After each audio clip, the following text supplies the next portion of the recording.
our health and lifestyle. So we have been conducting various sessions on relevant topics related to our health and wellness. Last 4 weeks, we had distinguished doctors from different fields and they have talked about different things. Today, we have a very distinguished guest and a very rare one, I would say. Today, we are going to talk about something exciting and something extraordinary, which we people tend to forget in our daily life. So we have with us an eminent surgeon and a foot and ankle professional, Dr. Stephen Bui from US. Right now, Dr. Stephen is attending the meeting from Vietnam. He's on a tour. He is volunteering for various organizations. It is our privilege to have Dr. Stephen on this meeting. With a round of applause and with all your permission, let me invite Dr. Stephen to the meeting. The stage is yours, Dr. Stephen. Anybody, raise your hand if you like the beach. Anybody? And I like to see more videos, more beautiful faces if I can. And raise your hand if you like the beaches. If the beach is one of your favorite scenery. All right, I would like to see more. Anybody else? All right, so keep your hands up if you like to take a walk on the beach. Yeah, okay, great. Well, good evening, good morning, good afternoon, anywhere in the world, wherever you are. Fellow Toastmaster, distinguished Toastmaster, and Toastmaster of the day. My goal in the next 20 minutes or so is to have you enjoying the time with me and learn something worthwhile. Now imagine you're on your favorite beach, on the boardwalk, seeing the sunrise on the horizon, hearing the birds singing, feeling the wind brushes against your arm, and then boom, you tripped on your own feet. That's not something you expected, was it? It's not something that we want to happen. This is supposed to be a romantic time, a fun time, but these things happen. It actually happened to my patient. She actually can hear the crack on her broken bone because she was wearing shoes that are squeezing her feet together. She did not have good balance. And she had weak foot muscles. Ladies and gentlemen, these are becoming more and more often. And for people, especially in their 50s, like myself and beyond, the older population generations have higher risk of falling. Now, I travel through Europe, Asia, and I practice in the United States, and I fix thousands of foot problems.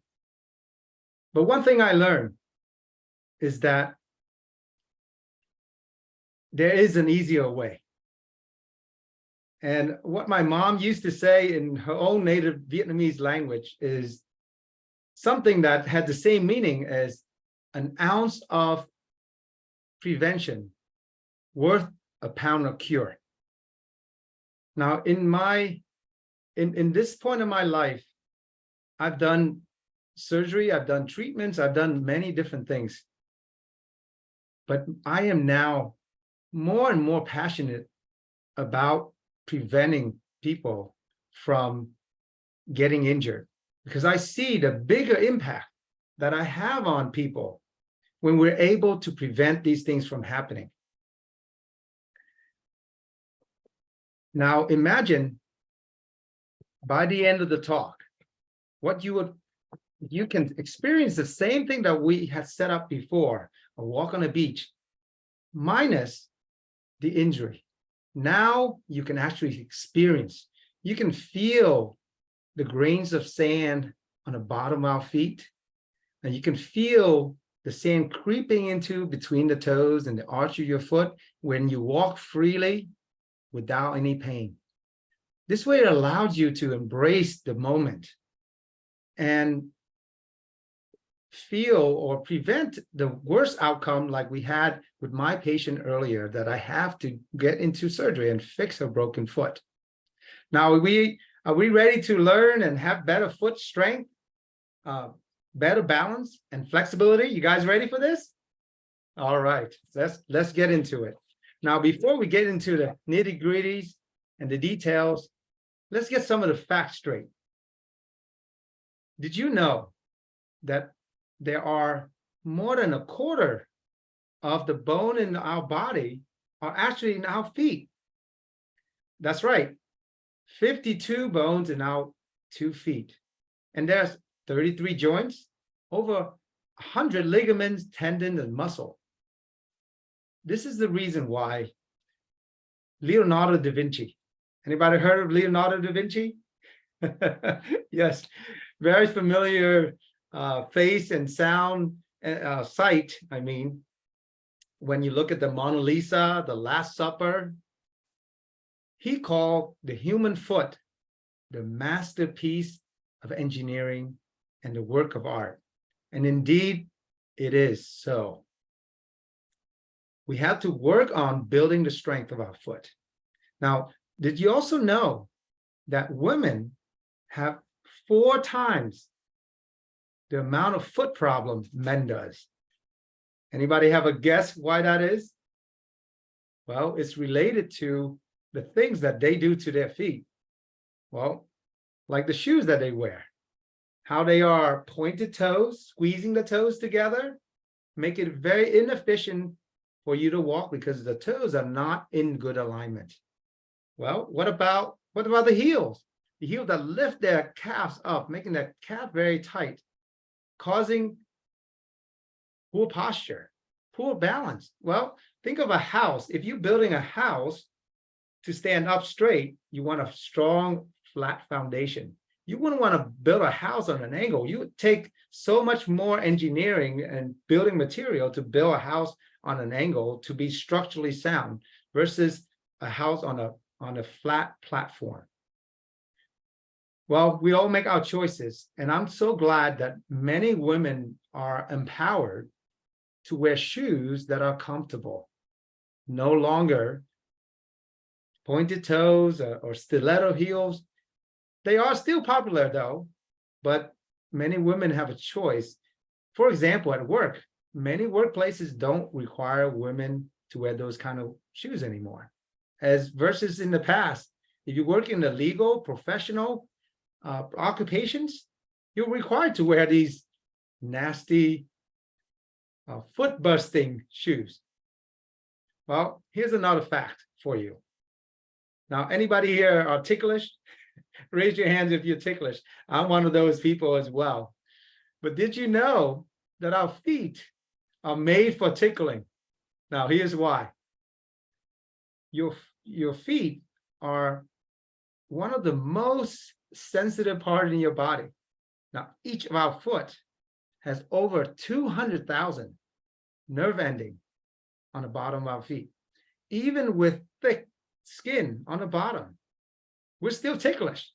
If somebody tickled our feet, we would laugh, right? We would have a chuckle. And that's what I enjoy my time with my kids when they were growing up. Whenever I want to make them laugh, I want to have fun with them, I would go in, dig in, and tickle their feet. And I want to challenge them to see if they can withhold from laughing when I tickle their feet. But that's one of those fun exercises that we do. And lastly, did you know that poor flexibility is a major contributor to risk of falling? Now, in the United States, it's a major problem. It's affecting quality of life. It's affecting the government spend billions of dollars due to the cost of people falling, breaking their hips. And did you know that if an elderly fall and break their hip, there's a 50% chance that they would die within 5 years of falling and breaking their hip. That's how serious this is. Because poor flexibility doesn't allow our body to adjust, to compensate, to prevent us from falling. If the joint is stiff, if you're shifting one way or another, and you're not able to have the flexibility, you will fall over, head over heel. And that's how these things happen. These detrimental accidents happen to many of our elderly. Now, what do we need to do? What do we need to know to able to prevent ourselves from running to these dreaded consequences? Well, let's talk about the three things, the three components. STB. Anybody know or heard of STB? Or sorry, SBF. I got the mnemonic wrong. But if you rewind the tape, I mentioned these three components before, but I'll give it to you. It's strength, balance, and flexibility. And why are these things so important? If you think about any athlete, to able to do well, to perform well, they do need to have strong muscle, the strong foundation in our body. They have to have good balance, and they have to have good flexibility. Those are the things that are very important for us to be balanced, for us to prevent us from falling or enjoying the experience walking on a beach without having an injury, right?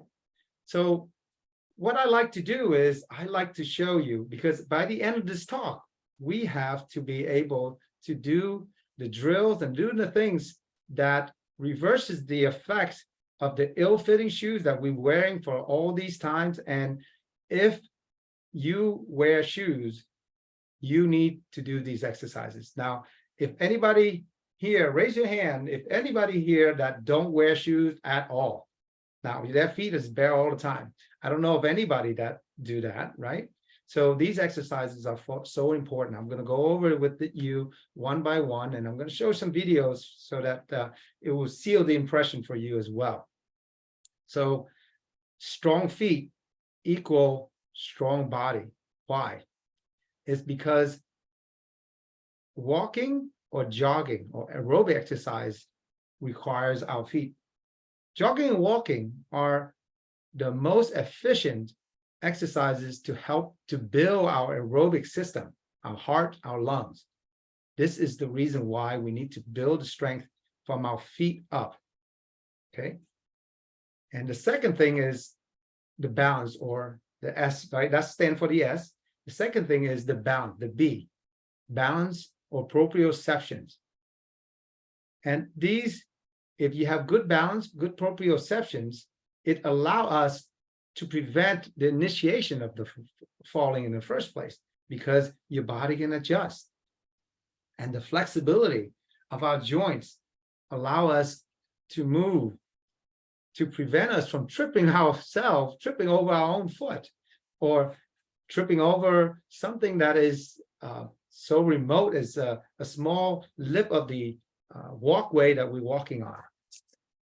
All right, so let's go over the first exercise. I'm going to see if I can share screen. All right, here we go. This first exercise for strength in our feet is the exercise called toe yoga, or I make it even shorter. I call it toe.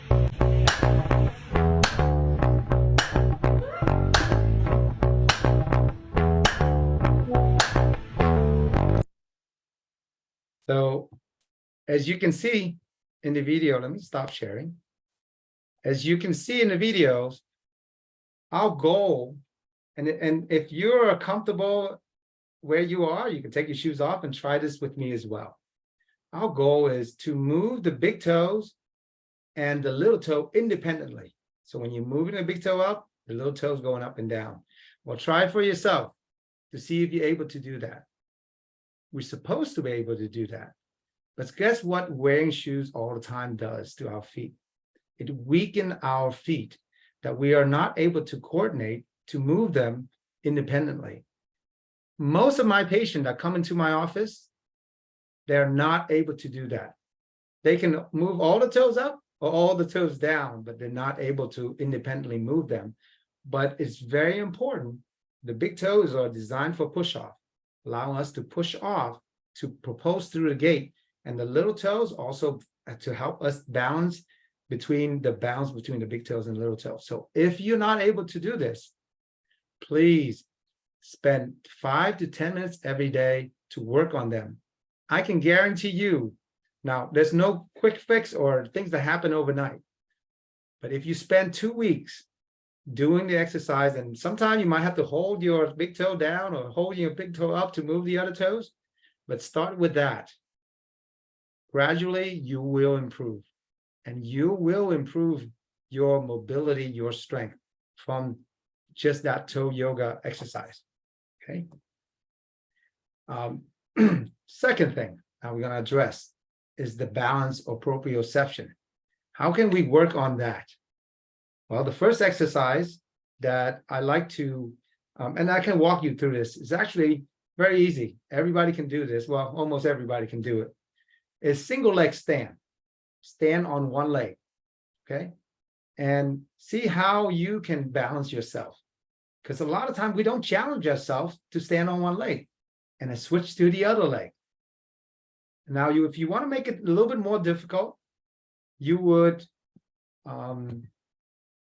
do it with your eyes closed. Now, it's dangerous if you do it with your eyes closed, right? Because you can fall if you're not used to it. So start with the low level first. Just stand with a single foot and then switch to the other foot. What you will find is some people, one foot is stronger than the other. We're not balanced. So if you recognize that one foot is weaker than the other, the balance is off, work on the weaker side more. Okay. Second exercise for balance. Heel to toe walk. Okay. In a straight line, not like the sobriety test that the police put you on when they are suspecting you for drunken driving. But we normally don't do this. Well, see if you can do that without turning over and leaning over and almost falling over. If you're able to do that, great. You don't have to practice that as much. But if you're not able to do that, you owe it to yourself, because you will trip on your own foot if you're not able to do that. Okay. Third thing, flexibility.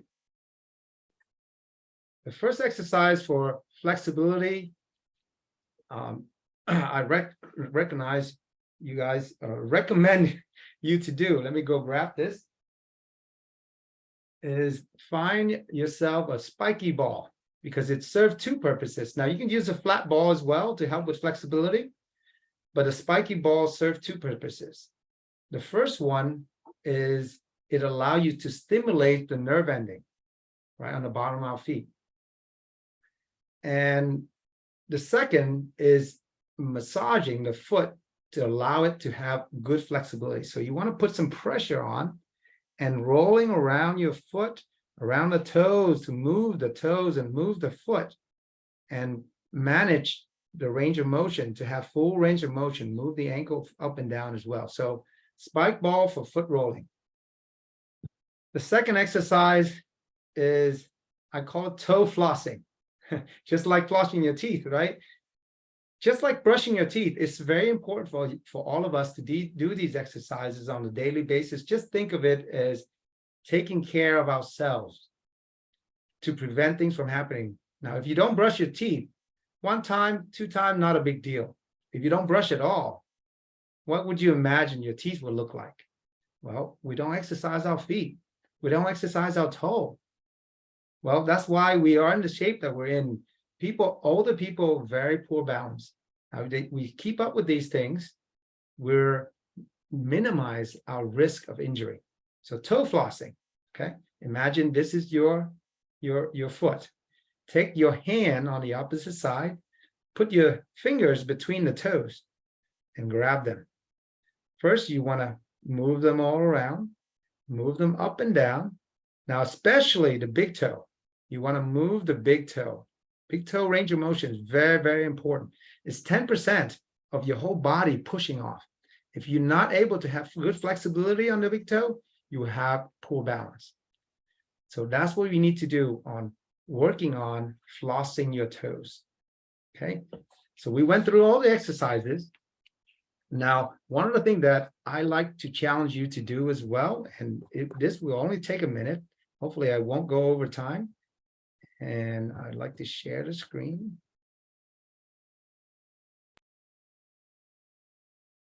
And this is what we, sorry. 30 seconds.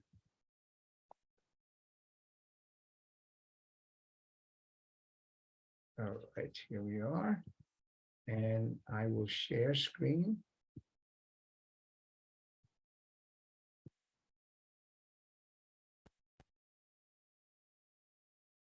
Go to an environment where you can walk safely barefoot.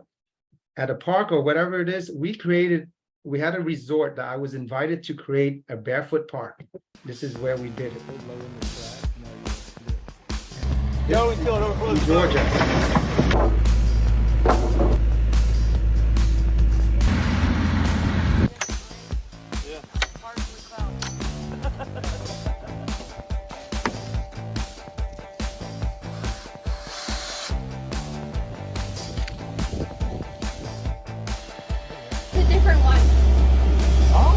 It is. Look, throttle.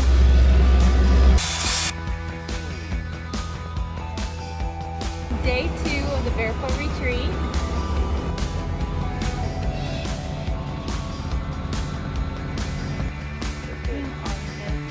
Leaving of them.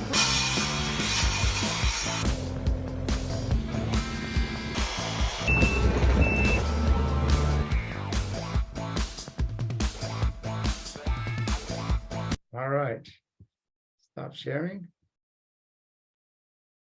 Okay, so now I want to send you out there. Get out there. Find a safe surface to enjoy your walk on the beach, barefoot park, or anywhere you can find different surfaces that you can challenge your feet to improve balance, strength, and flexibility. Experience your life. Live life feet first. Thank you. Back to you. And if we have time for questions and answers, I'm open to that as well.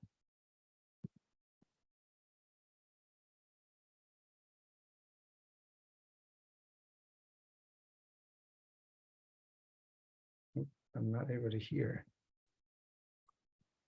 That was an interesting session. I'm sure that there would be a lot of questions. Anybody has any questions, feel free to ask. It's time to ask questions. It's a rare topic, and I've been listening a keynote on this topic for the very first time in my life. And I really love the idea of barefoot park. Any questions? I hope I pronounced Sabaraya.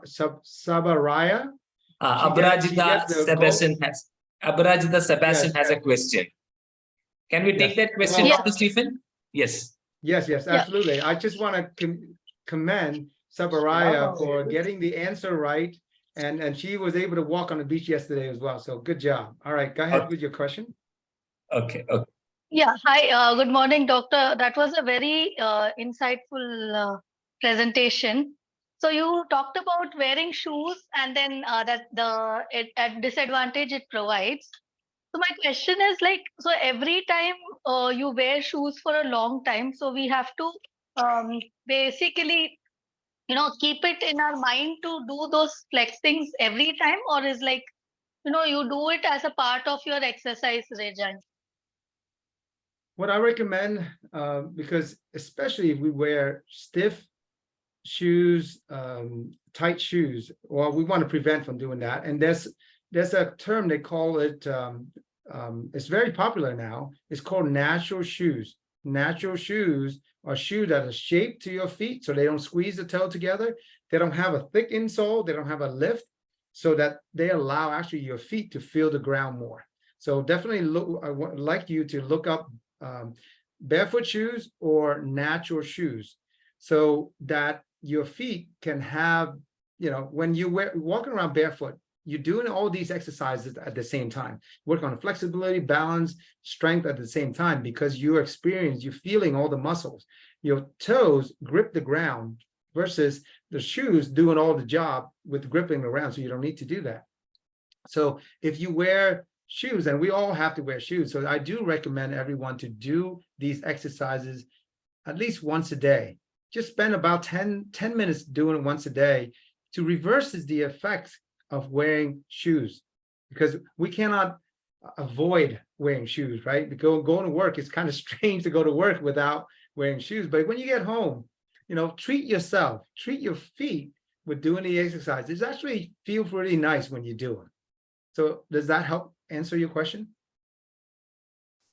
Oh, yes, definitely. But no, as you were saying, so is it better to walk with slippers? Like, in case you have a choice, you can wear shoes, you can wear slippers that actually cling on to your toes. In fact, you're talking about the big toe that needs to go up individually. Then the home slippers that you wear, actually that actually does that job, no? Like it separates the other toes from the big toe. Well, I'm not going to get into it, but the flip-flop with the thing that separate the big toes in there, it actually causes, it's okay, it's better than those big shoes, but if you wear those a slide-on or toe sock shoes, the shoes that have the toes sticking out like that, or they call it Vibram 5 fingers or something like that, those are actually better. The flip-flop, I used it a lot, but I have to be careful as well, because it has some negative effects on our feet as well. But it's better than those chunky big shoes that are squeezing our toes together. Okay. Does that help? Very, very thoughtful, and thank you so much once again, Dr. Stephen. Thank you, Dr. Stephen. And we have one more question. I think I can see Toastmaster Brinda. She has a question. Okay, go ahead. Thank you, Dr. Stephen. So just one quick question. You mentioned about walking on the grass. Is it okay to walk on artificial turf, or there's some properties in the soil because of which you want us to walk on the grass? That's a very good question. And I can have another talk on that topic alone, right? Because there are people talk about grounding effect, but I'm not going to go into that right now, because there's not a lot of medical studies done on grounding. But one thing for sure, different surfaces that we walk on allow us to experience different sensation, activating these 200,000 nerve endings on the bottom of our feet. So that is the key. Whether it's artificial, whether it's real, we need to challenge ourselves challenge our nerve endings. So that's why when we wear our shoes, the same insole touching our feet is the same thing. It's not giving us the challenge of multiple types of texture. So I like it. If you can walk on artificial turf, go walk on artificial turf. If you're walking on artificial sand, go walk on artificial sand. Better than something that is like a concrete flat floor that we're walking on. It doesn't give us the stimulation. Our nerves actually get numb. So that's why a lot of older people don't feel the ground. Well, just like a muscle. If you don't exercise them, what happened? They get weak. Same thing with our nerve. If we don't use it, we get weak. Now, I see another question in chat as well. How do you strengthen the nerves of the legs so that they do not feel pain? Pain is an indication of something's wrong. So first of all, if you experience pain for more than 2 weeks, you want to have that checked out, okay? Maybe it could be something serious, maybe it's not, but we want to make sure it's not something serious. And challenge ourselves, challenge our body is the key to have it allows us to experience life, different tastes of life, like, our other senses, our sight, our hearing, our touch, and especially our feet supposed to touch the ground. So I hope that helps. And go ahead, Raghu. Yes. Raghu, please go ahead, Raghu. Thank you, Dr. Stephen, for such a wonderful session. But you talked about barefoot walking. I have a question. Like, for example, if you try to avoid shoes for long, especially in extreme weathers like India and other parts of Asia, it results in cracking of the feet or other side effects to the feet. So how we can avoid that? Say that last part. How do we avoid the side effects of what? Like, for example, we cannot avoid shoes in extreme weathers like India and other parts of Asia Yes. because it results in cracks in the feet. Cracks Yes. on the feet. Cracks. Or Yeah. other Yeah, infection. yeah. And this is a very good question, because the area where I'm at, the 3 months of winter, forget it. I mean, you know, one of the things that disclaimer is definitely, you know, do it if your doctors allow you to do it. And these are recommendations, not necessarily medical advice. So if the doctor says don't walk barefoot, then you don't walk barefoot. I'm talking to a group of healthy people with healthy feet. So in the winter in the United States, you can't not wear shoes, otherwise you get frostbite. And I've treated a number of frostbite where I have to amputate the toes because they are exposed. I work with a number of farmers, and if they're not wearing proper shoes, and sometimes they don't wear shoes, and they can experience frostbite and they can lose a toe. My recommendation is, I mentioned before, when we're not able to come outside and walk barefoot, stay inside. Actually, I created a mat that allow us to stimulate our foot, or use something like the spike ball, something like they sell stones, and they sell the mats that have different type of surfaces that you can stand when you're doing the dishes. You can stand when taking a shower. In my shower, I have the surface of my shower is actually stones, little pebbles, stone that while I'm taking a shower, I'm stimulating my feet as well. It's very refreshing when you're taking a shower and you get these stimulating sensory input on the bottom of feet. It's very refreshing waking up early in the morning. So you don't have to be outside. You can use, you know, man-made material to stimulate our feet, as long as they give our feet a challenge. It's doing something that is different texture. Thank you, Stephen. I'll read out one last question from one of the audiences. How to strengthen our nerves of legs so that they do not pain? It's a question from Indrajit Dugal. Yes, I was mentioning that before. So how we strengthen the nerves of any area in our body is by challenging it. But the key to it, if you have pain, is to figure out if there's nothing else is wrong. It could be if the pain in our leg, and I've seen this a lot, the pain in our leg around our hips, that going from our back going down, that's sciatica. Well, if you don't get it checked out and know it's sciatica, you can do whatever you do down in the leg, is not going to get better.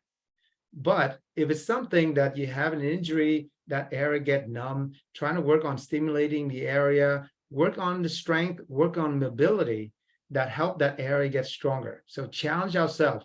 But most important is to make sure that there's nothing wrong with that area, trying to fix something that the problem could be somewhere else.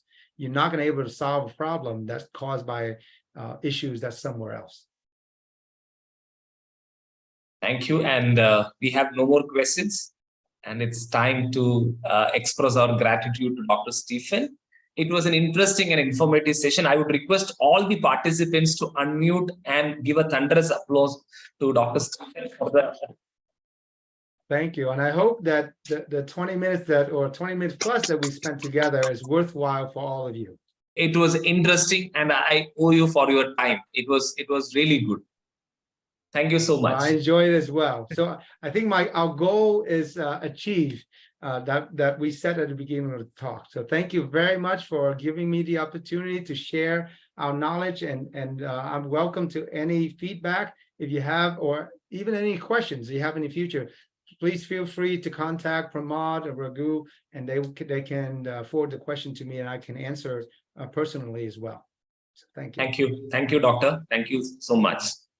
Now let's go back to a regular meeting format. It was an interesting after an interesting keynote session, we are starting our regular business.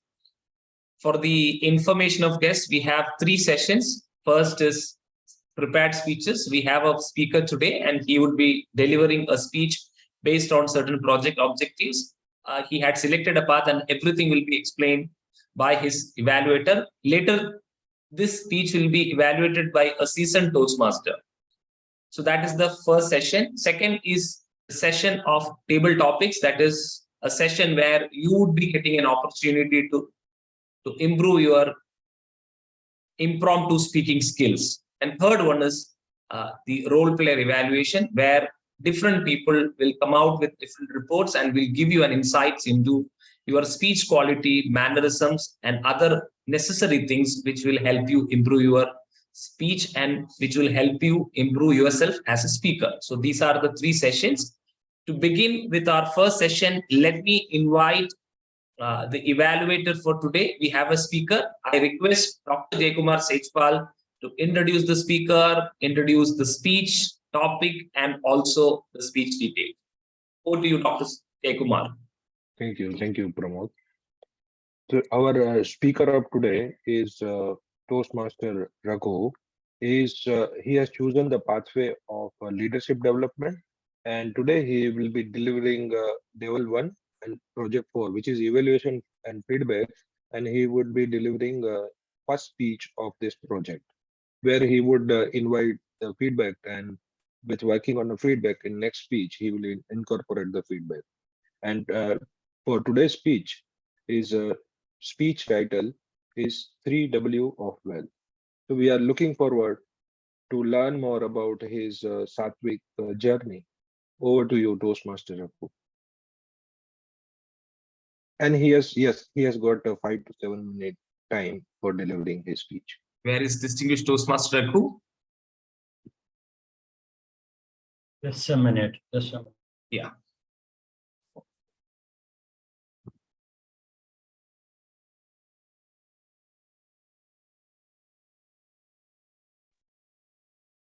I'm ready. You have my speech title. Yeah. 3 W's of wealth, distinguished Toastmaster Raghu. Distinguished Toastmaster Raghu, the 3 W's of wealth.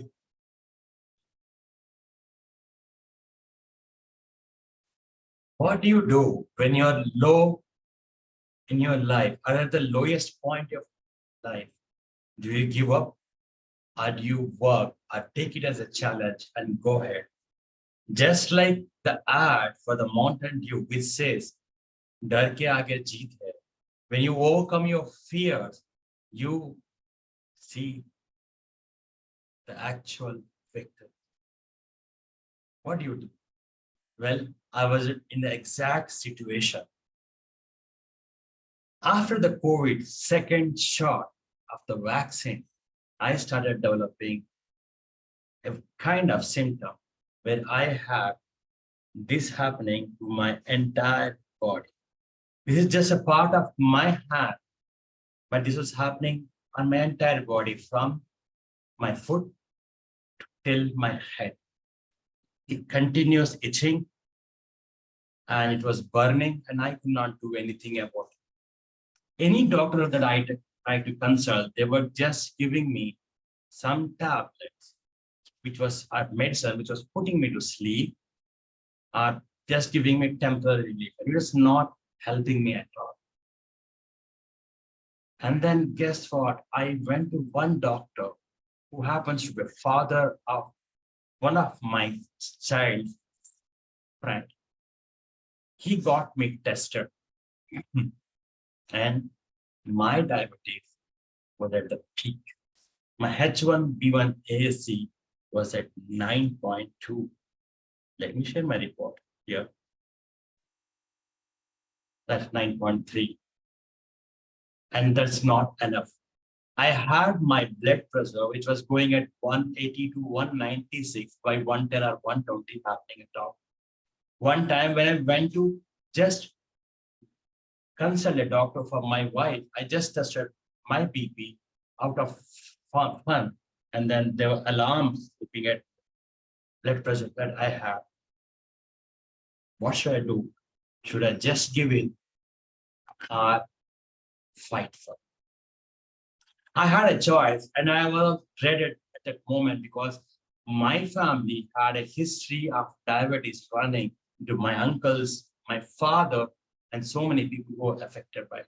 I even seen people who were affected by diabetes and running on dialysis. And so many other effects that they have failed. And there were so many things that they couldn't do it.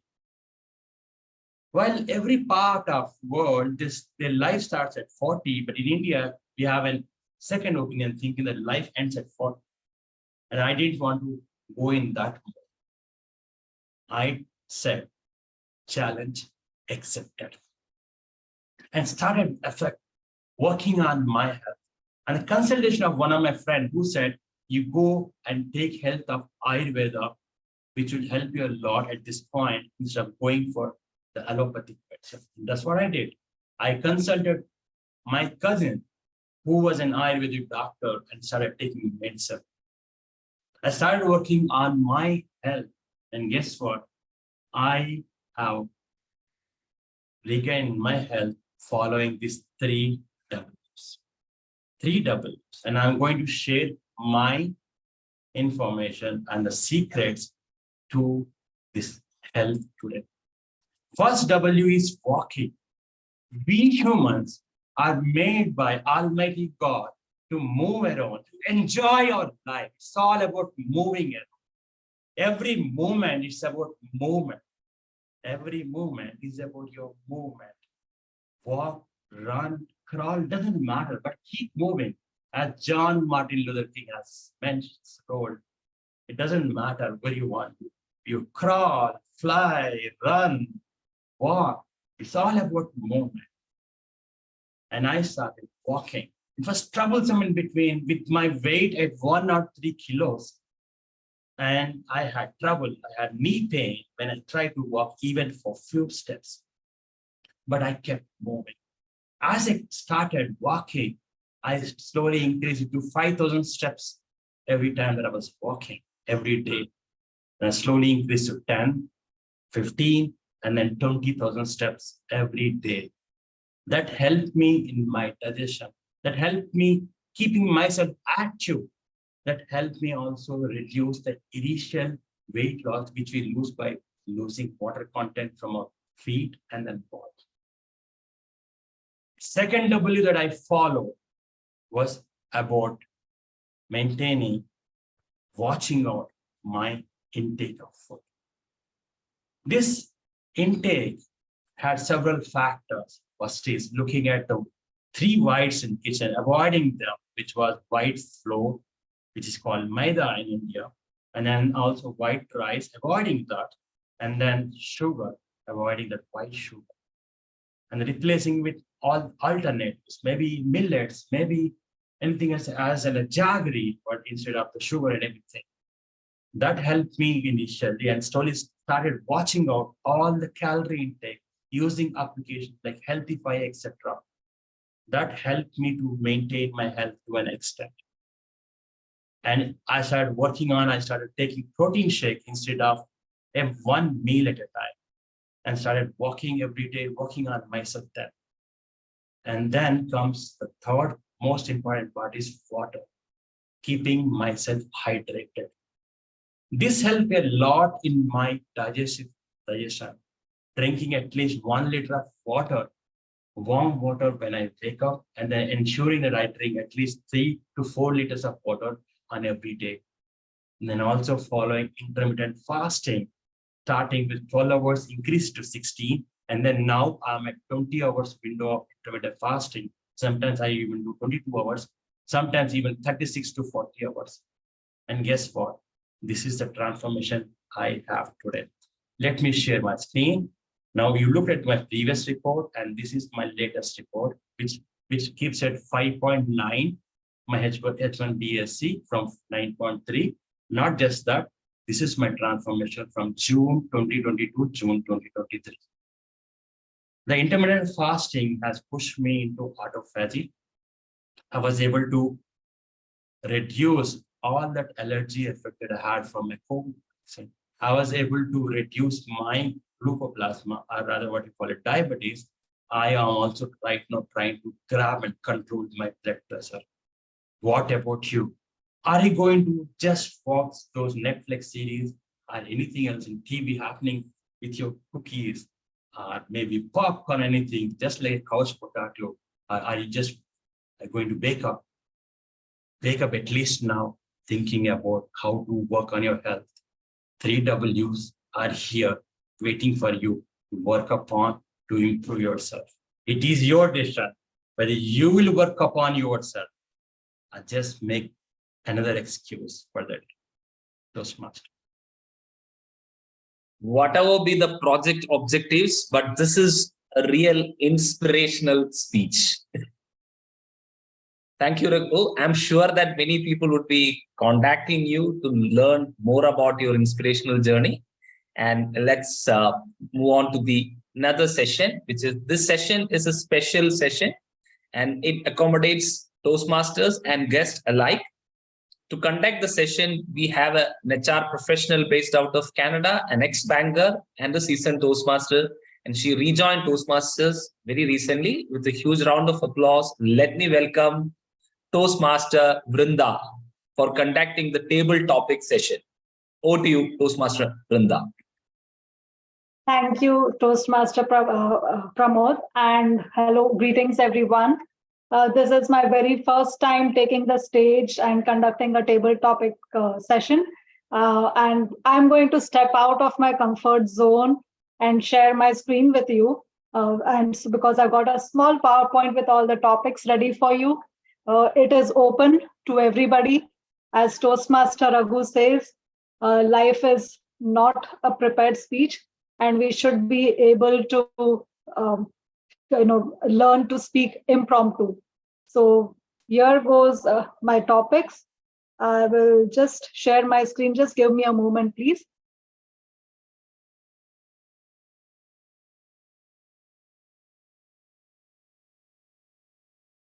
Okay. Let me know if you guys can see my screen. Yeah, it is coming. Yeah, now we can see your screen. Yes. Okay. And okay.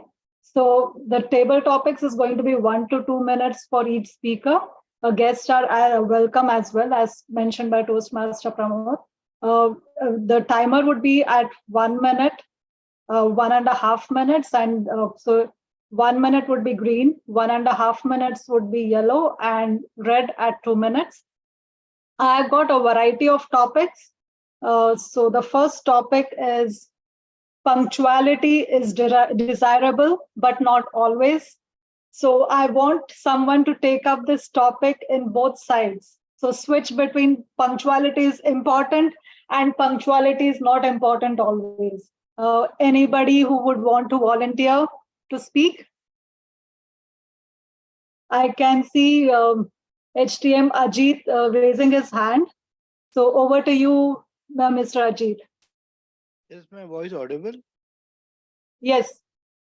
Okay. Thanks a lot, Toastmaster Brinda, and very good morning, afternoon to all of you, which are part of the world you are all in. As regards the topic, punctuality is not desirable everywhere, and a case in point is the people who missed office on the day that tragedy at the towers happened in the US. So it's not always that if you get late, there is a quote that goes that if you miss the morning, if you're not early, you may miss certain things in life. But those people who went late to office that day actually are living today and having a wonderful life, probably thanking the stars that whatever happened, the small things that happened in their life, probably those challenges that day that they faced, which they were cursing at that moment, actually turned out to save their life. So punctuality, if you look at it in context, it is a virtue to be on time. Okay, today in Toastmasters, we all value time. We have the green, yellow, and red cards. and we are all tuned to look at time and obey certain rules in respect of time of others. Obviously, I can't go on and on this topic. So yes, to a certain extent, time is very important. But at the same time, when it comes to things like art, things like walking on the grass, you can always take that 2 minute more and enjoy life. When it comes to emotions, when it comes to thinking from the heart, I think time doesn't matter. But when it comes to matters of business, assuming you have to book your profits on the stock exchange, yes, every second counts. When it comes to obeying traffic rules, yes, the red card really, or the red signal, definitely better follow it. Friends, so it all decide, you got to decide where the time really does matter. Back to you, table topic master. Thank you, Toastmaster Ajit. That was a really wonderful take on punctuality, and you gave us both shades of why it's important and when it's not as important, and you could let your hair down a bit. So that was a great one. My next topic is honesty is the best policy. So again, I want someone to give us both sides. When is honesty a best policy, and when it may not be the best, to be very honest. So any volunteers? I'm not able to see the chat, so if there's anybody, just let me know. I can see that Mr. Vamsi has raised his hand. Vamsi, would you like to take over?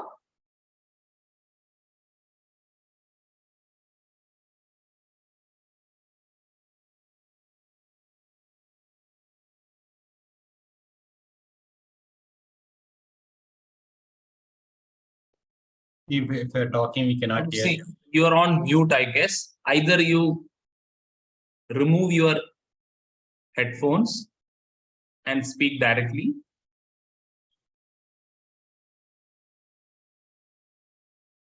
Are able to hear me now? Hello. Yes, we can hear you. Yeah. Thank you for confirming.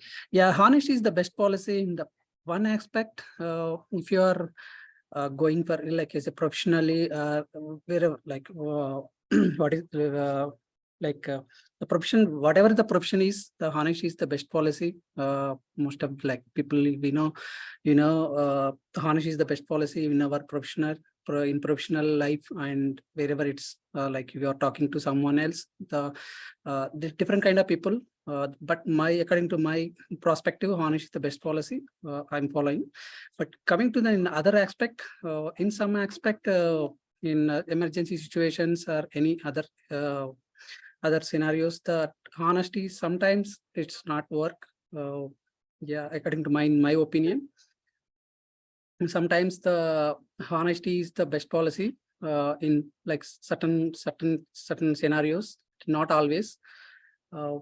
In my opinion, honesty is the best policy wherever like you are living, like in a living, and you are wherever you are working, and as a professionally, and in other aspects as well. According to my opinion, honesty is the best policy. It is the one aspect. In other aspect, in other aspects, sometimes not always. That honesty is not the best policy, in my opinion. Yeah. Thank you.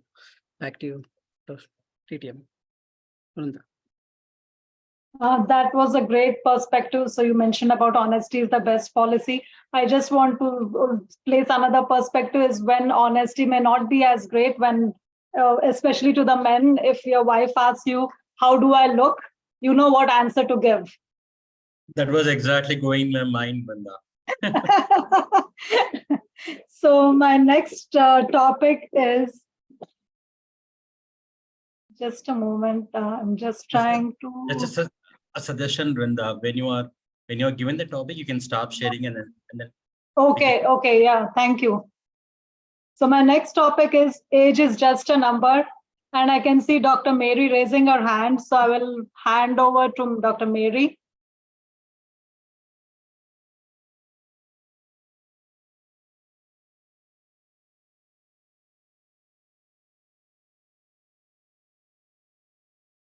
Was that a conspiracy, Brinda?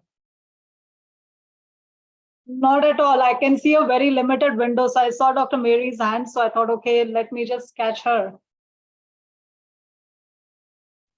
I'm just kidding. Mary, you there?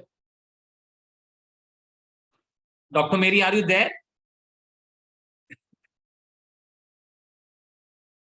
I hope it's not a wrong number now.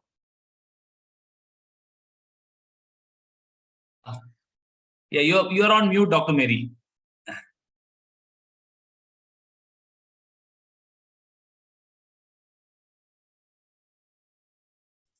I think she's not able to unmute. Can Just host as I do it? wanted to speak, my favorite topic. Age is just a number. Really, I really would want to say that age is really a number. I have a few reasons for this. Number one, I don't believe in time. I don't wear a watch at any point in time. I gave up on time the moment I realized from a spiritual point of view that there's something called divine timing. I also gave up on wearing the watch when I spiritually realized that time is constructed by man. It's a man-made construct. Now, if it's a man-made construct, then how could time be something that we follow and we are led by that time? Therefore, I just go with the flow of time. Number two is that scientifically, every 3 years, every cell in our body is renewed. Now, if it is renewed, how is it even possible that we can age? How is it even possible? Number three, I always set in my mind that I'm working at a platform of a 25-year-old. Now, when I could do that, when I began to see it that way and began to work along those timelines, if I may call it a timeline, a lot of things in my life changed. I was able to do things that a 25-year-old could do. Try it. Change your mindset. Put a certain age to your chronology. A lot of things in life will change. You won't even look your age to start with. Back to you, Table Topic Master. Thank you, Dr. Mary. That was a very interesting perspective. And yes, age is just a number, is what even I believe, especially when you're growing older. So my next topic, before I give the topic, I would like to call upon some volunteers. Anybody would want to volunteer? We've got 2 more topics to go.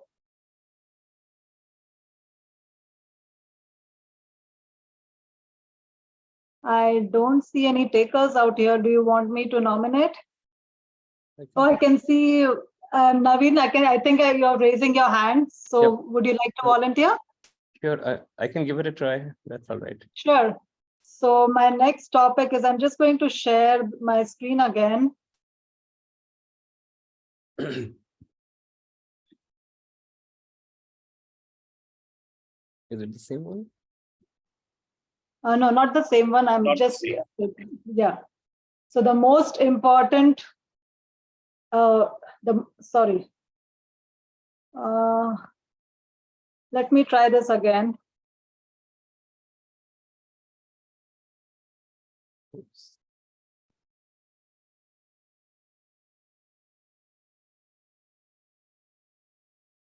So the most important life-changing advice you ever received. You can speak to any advice that's really been life-changing in your life. Right. And I'll stop sharing again. Fellow Toastmasters, life is all about receiving different advices and of course giving advices, because there comes a time that when also you also grow up and you also need to give advice. But that's what makes life meaningful, and of course something which we can all follow, because life is said to be lived forward, but it is understood backwards. Now, let me tell you certain instances which I learned, and of course which I felt from the elders and from my parents, and which I have been passing it on to the youngsters. First of all, my dad, he taught me the value of honesty, that no matter what, always keep your accounts and everything else in order.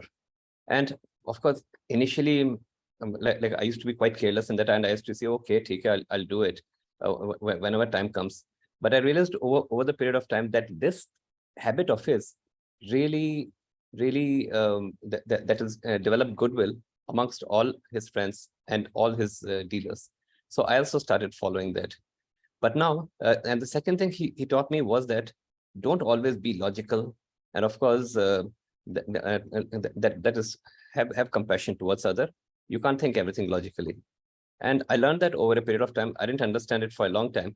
But then like one quote which I read from Rabindranath Tagore, which read that a mind all logic is like a knife all blades. It makes the hand bleed that uses it. Yes. So that was really something which really caught me over a period of time, because there are certain advices which you do not understand at a certain phase of time, but probably once you mature up and once you become big, you understand that what it means to bleed on both sides if you're totally logical. And so that's why I learned that not everything can be logical in mind or in life, and there are certain things which you have to leave illogical, but yet of course it is relevant. So the thing is that an advice is always good if you can follow it, and of course if you can imbibe by it. Thank you. That was really wonderful, Naveen. Thanks for sharing your insights and your wisdom that you got over the years. Great advice there. And now I've got to invite just one more person. That's the last topic for the day. Any volunteers? Shall I take it? Yeah, sure. I'm sorry. I don't see you. Okay, Sabaria. Sure. So my next topic is, I'm just going to share my screen again. Yep. Let me just change over. So my topic is, who do you admire the most and why? So who do you admire the most and why? And over to you.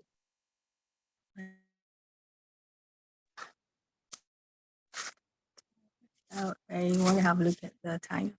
Right, okay. Who I admire the most? Hello, Table Topic Masters, President, and my honorable Toastmasters and guest. Who I admire the most? Of course, I used to admire my husband the most.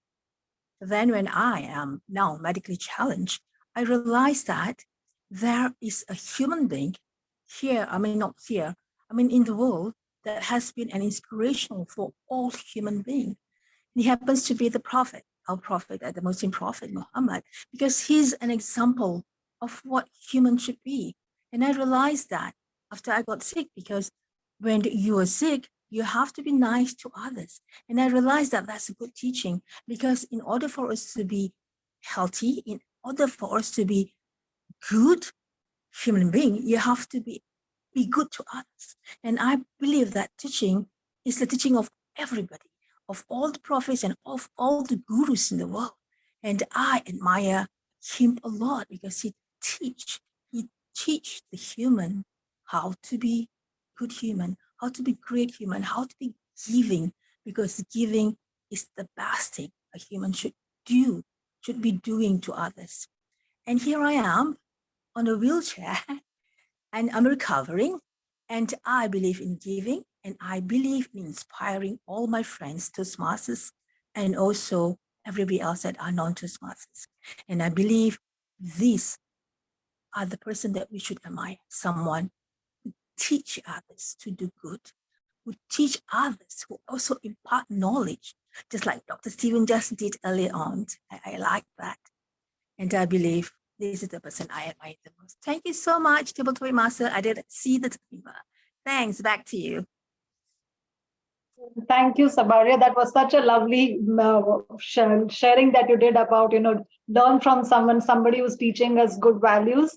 And with that, we come to the end of this round. Great learning for me, as well as, great sharing out here. And with that, let me hand over back to you, Table Toastmaster Pramod. Thank you so much, TTM, Table Topic Master Vrinda. It was an interesting session. I'm sure that everybody enjoyed. Now we are going to the critical side of this meeting. Critical side of the meeting means we will be evaluating this meeting from a critical angle. Let me start the evaluations with speech evaluation. To do that speech evaluation, I would request to Toastmaster Dr. J. Kumar Sejpal to take control and do the speech evaluation of a speech delivered by distinguished Toastmaster Raghunatha Raju. Thank you, Pramod. What an inspirational speech it was. And the title itself was very much self-explanatory. We were expecting that we are going to get very easy kind of formula by listening to his speech. And additionally, we got to hear also a very inspiring story. What I don't like about many doctors, they just write off their hopes on lifestyle changes. They feel that lifestyle changes is not going to work. When some patient is coming with diabetes, hypertension, or any other chronic diseases, they just feel that lifestyle changes is too hard and too difficult, and they even don't try to even advise to the patients. And when we look at the textbook, like we know that already that lifestyle changes are really a first kind of treatment approach which all patients should go into. However, generally they feel that hardly 5% of patient would be able to follow the lifestyle changes, and they don't go into much discussion of lifestyle changes. But however, rather than giving a prescription and starting medication directly, I think if doctors prescribe patients to watch the inspirational speech by distinguished Toastmaster Raghu, I think many of the patients would be motivated to go for lifestyle changes. And one very great point which was covered in his speech, that many people often feel demotivated when they come to know that this kind of disease, there is a hereditary risk or there are some genetic changes in my gene, which is making them prone to have disease. However, what we can learn from today's speech is that genes are not your destiny, and lifestyle changes can change your destiny, whatever is written by gene. Overall, Raghu's speech was visually also appealing. He showed the photographs and his reports, and it was very easy and simple to follow. He gave us a great formula which can be remembered easily. Just walk, watch for food intake, and have some plenty of water, and with additionally intermittent fasting.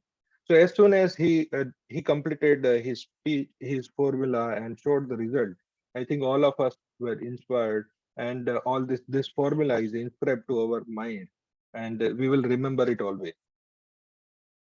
Only just few things I would suggest, maybe like towards the end when you change yourself, Raghu, I think how do you feel from inside and what was the kind of feeling emotionally?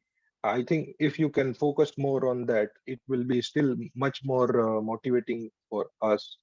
And what helped you to stay on the track, and what motivated you to go for such a drastic changes? I think we would like to know more about this.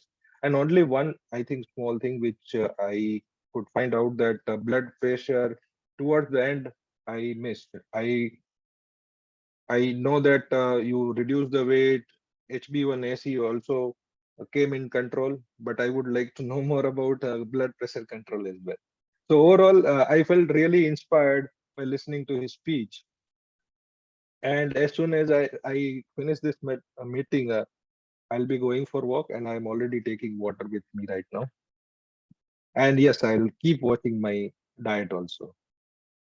Okay, so overall, a very well delivered speech with only just a few changes, and we would like to know more about your emotional journey and what kept you motivated to go on this track. That would really help, and we are looking forward for more speeches from you.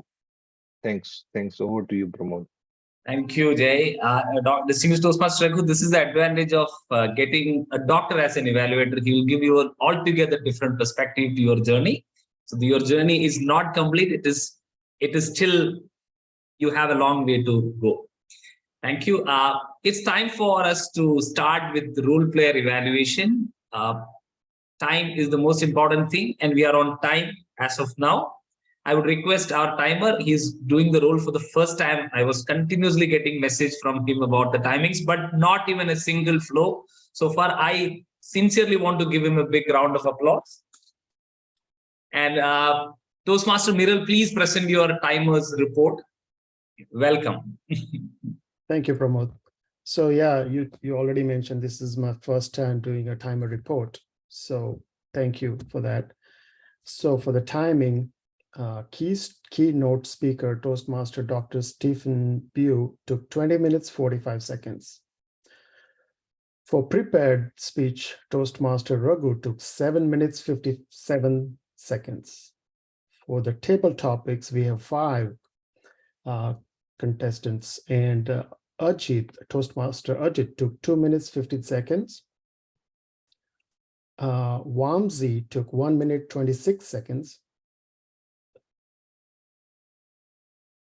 Toastmaster Dr. Mary took 1 minute, 31 seconds. Naveen Parwal took 2 minutes, 16 seconds. And Sabaria took 2 minutes to the dot. And then for the speech evaluation, Jay Kumar took 4 minutes, 15 seconds. So over to you, Ben. Thank you. That's really great. We have a person who's doing a double role. Distinguished Toastmaster Lakshmi is doing the role of R-counter and grammarian, because we had the grammarian backed out at the last moment. Distinguished Toastmaster Lakshmi, you can present your R-counter report first, then you can move on to the grammarian report. I would request, please. Thank you, Toastmaster Pramod. Good morning, good afternoon, good evening. I would like to start by saying that today I have a very Sattvic report, both the reports, because it's heavily tilted towards a positive. There are so many wonderful speakers today. I'll start with my R-counter report. In my role as R-counter, I was keeping tab of the R's and ums that we use as we speak, and also the use of filler words like so. And it's really a pleasure to let you know, probably this is one R-counter report where there are so many flawless speakers. I would like to say that Distinguished Toastmaster Pramod, Toastmaster Jaikumar, Distinguished Toastmaster Raghu, Toastmaster Ajit, Dr. Mary, guest Naveen, guest Sabaria, all of them were flawless speakers. So first, let us give a round of applause for all the flawless speakers.